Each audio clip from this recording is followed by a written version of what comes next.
In 1877, a man died and left behind the largest private fortune in American history. His name was Cornelius Vanderbilt. At the time of his death, his fortune, over $100 million, was larger than the entire United States Treasury. In today's money, that is approximately $185 billion.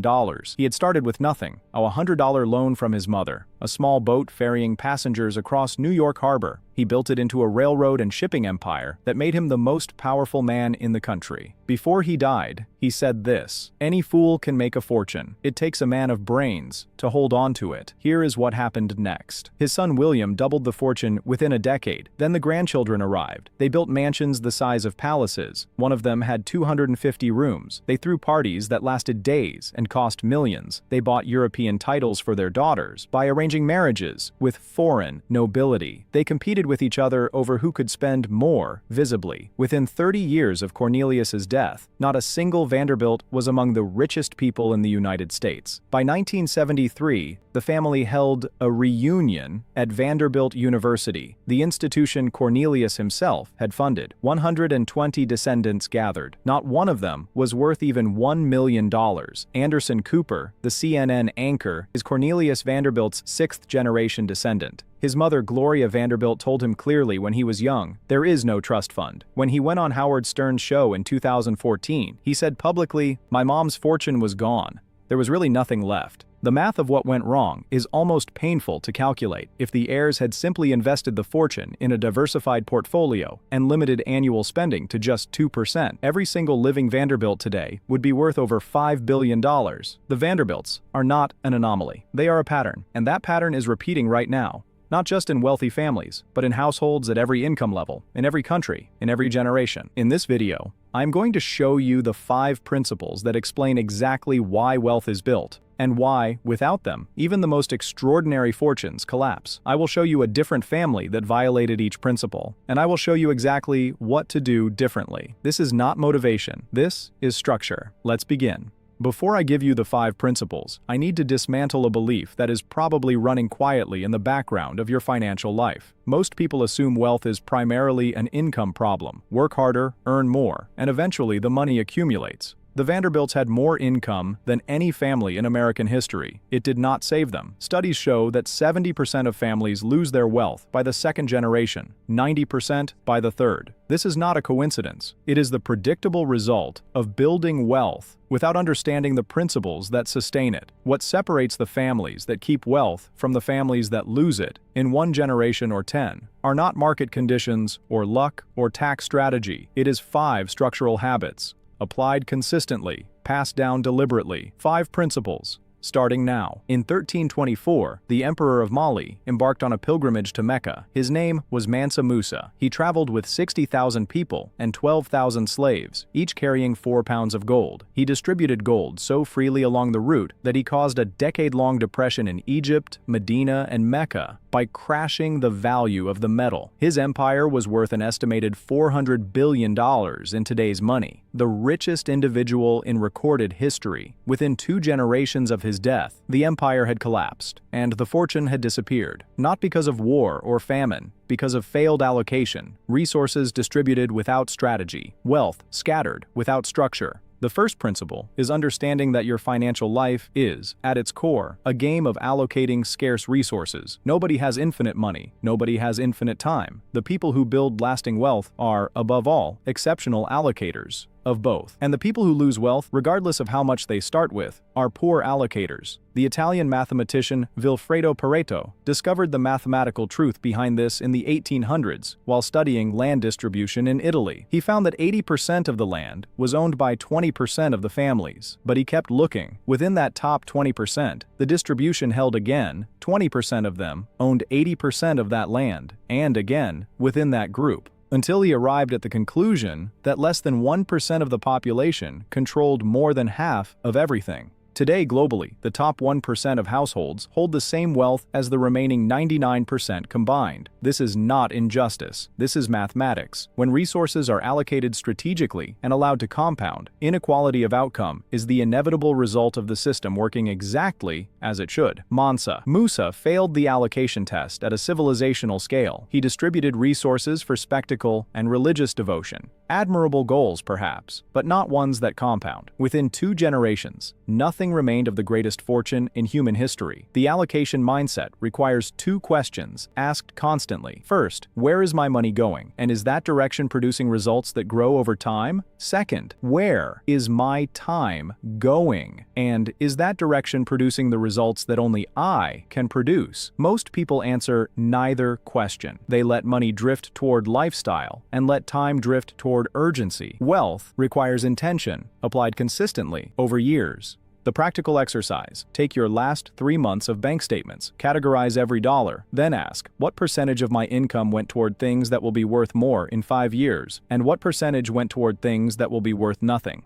That ratio is your current allocation score, and it is a better predictor of your financial future than your income. Frank Woolworth built one of the most successful retail chains in American history, the Five and Dime stores that became a national institution. When he died, his granddaughter Barbara Hutton inherited $900 million in today's money at age 21. She became known as the poor little rich girl, Siker Sex, or Poor Bertker. She married 7 times, including 2 princes, a count, a baron, and Cary Grant. She threw a party on her 18th birthday that cost $1 million in 1930. She bought couture, art, and estates across 3 continents. When she died in 1979 at age 66, $30,500 remained in her account. Not $3.5 million, not $350,000, $3,500 from a $900 million inheritance. The second principle is the one that financial institutions have the least incentive to teach you clearly. Wealthy people are obsessed with building assets, not acquiring products, not funding experiences, not purchasing status. Assets, things that hold or grow in value over time and generate income without requiring your continuous labor. Robert Kiyosaki's diagram, From Rich Dad, Poor Dad, is deceptively simple. The poor spend income on expenses. The middle class spend income on liabilities they believe are assets. A depreciating car, financed at high interest. A house purchased beyond their means. The wealthy spend income on assets. Those assets generate income. That income buys more assets. Barbara Hutton had no assets. She had possessions. Possessions that consumed money rather than producing it. She bought things that felt like wealth. Palaces, jewelry, titles, but that generated no income and held no compounding value. This is more common than it appears. The distinction between assets and possessions is one of the most consistently misunderstood concepts in personal finance. A car is not an asset unless it generates income. A primary home is not a pure asset. It carries maintenance, tax, and opportunity costs. Jewelry, art, and luxury goods are not assets unless they appreciate and can be liquidated. Assets that genuinely build wealth over time look like this: equity in businesses, either your own or shares of publicly traded companies, real estate that generates rental income or appreciates in value, financial instruments that produce returns, bonds, dividend-producing stocks, index funds, and international holdings that protect against the failure of any single economy. The question to ask yourself today is not how much do I earn? It is, what percentage of my net worth is in things that generate income or appreciate versus things that depreciate and consume? Track your net worth monthly. Most people have never calculated it accurately. Barbara Hutton never did. In 1850, Bernhard Stroh immigrated to Detroit from Germany with a family beer recipe and $150. He built what would become one of the most successful breweries in American history. By the 1980s, the Stroh Brewery Company had a family fortune of $700 million,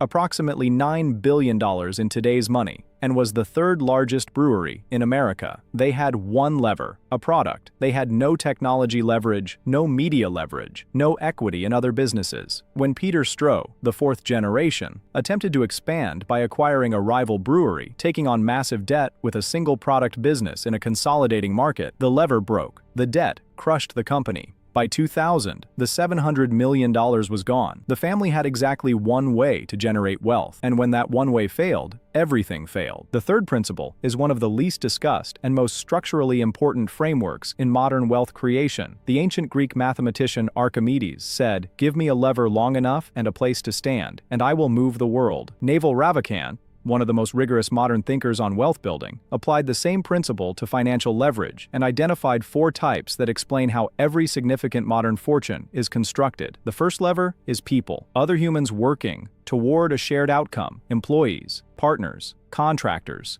the oldest and most visible form of leverage. Every large organization runs on it. The second lever is capital, money making money, debt at the right cost, equity investment, ownership stakes. This was the dominant form of leverage in the last century. The largest fortunes of the previous generation were built primarily through capital allocation. The third lever is code, software, systems, automation, and technology, products that can be replicated and distributed at essentially zero marginal cost. You build them once, they work without you. This is how the current generation's largest fortunes are being built. The fourth lever is media, content, audience, brand, and reputation. A video that reaches 1 million people costs no more to distribute than one that reaches 10. This is the most accessible form of leverage in human history. They sound the most systematically underused by the people who need it most. The Stroh family had built a single lever business, a great product, a great brand, but no capital leverage beyond the business itself. No technology, no media reach that could survive the product. When the product failed, and in a consolidating industry, it was almost inevitable,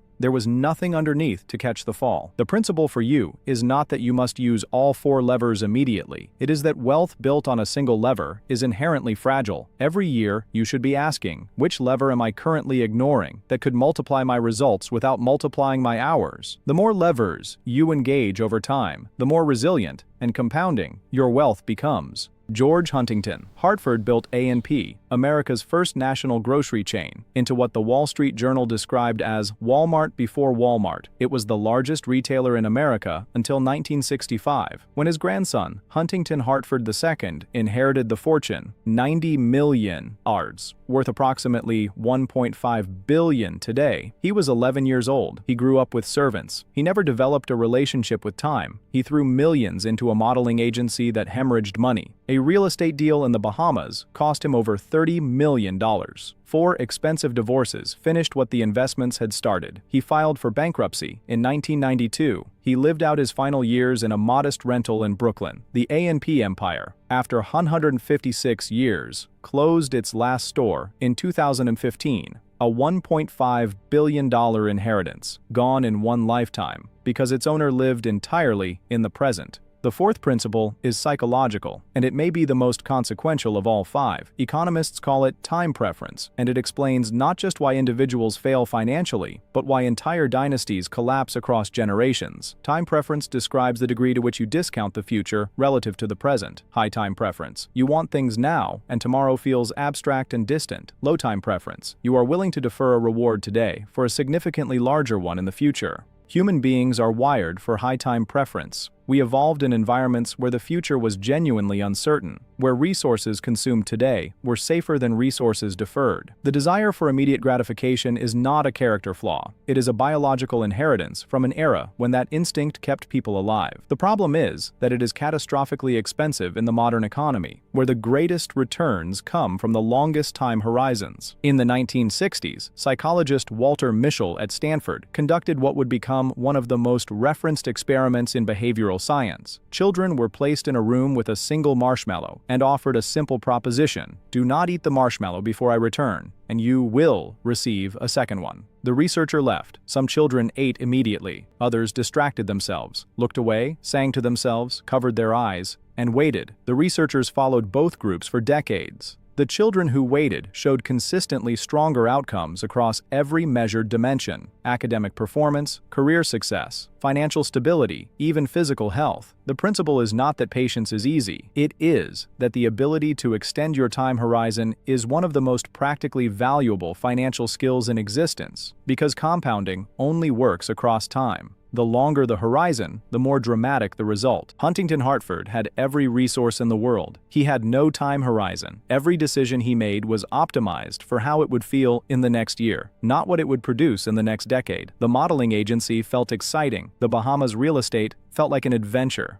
4 marriages felt presumably like love, and the compounding worked in reverse. Each short-term decision consuming capital that could never be recovered. The question: look at your last 3 major financial decisions. Were they made with a 1-year horizon or a 10-year horizon? The answer tells you more about your financial trajectory than any number on your paycheck. Aristotle Onassis built one of the most impressive self-made fortunes of the 20th century, a global shipping empire worth billions, constructed through relentless learning, adaptation, and an obsession with understanding industries that others overlooked. He studied shipping law, oil markets, and geopolitics at a level that gave him advantages competitors could not replicate. When he died in 1975, the empire passed to his daughter, Christina. She inherited the fortune, but not the framework. She never developed the learning, discipline that had built the business. She struggled with the complexity of running a global empire she had not been trained to navigate. When she died in 1988 at age 37, the fortune had been substantially diminished through mismanagement and personal spending. Her daughter, Athena, inherited what remained under the supervision of trustees and lawyers. Today, the Onassis name appears on foundations and buildings, but the economic power it once represented is largely gone. The 5th and final principle is the one that connects and sustains all the others. Every principle I have described, allocation, asset building, leverage, long-term thinking, requires continuous updating. The world changes. The assets that build wealth in one era may not be the assets of the next. The leverage available today did not exist 20 years ago. The allocation decisions that made sense in your parents' economy may destroy value in yours. There is a small marine creature